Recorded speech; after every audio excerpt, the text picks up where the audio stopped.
This one also, the one eye chronograph, is JTM, Japan Domestic Market.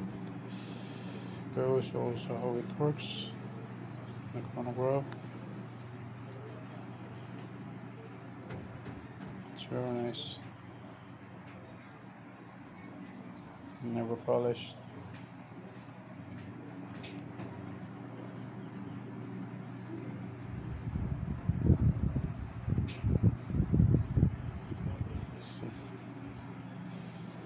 Also the same function as 7016 movement.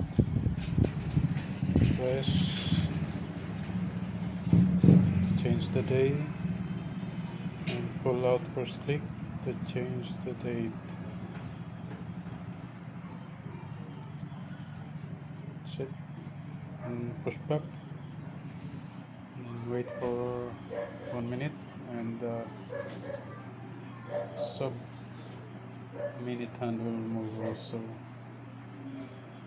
It's already moving to 1 minute. It's very nice. Bracelet not original, but original Seiko. Originally to this model. Yeah, we can stop and then reset to 0 perfectly.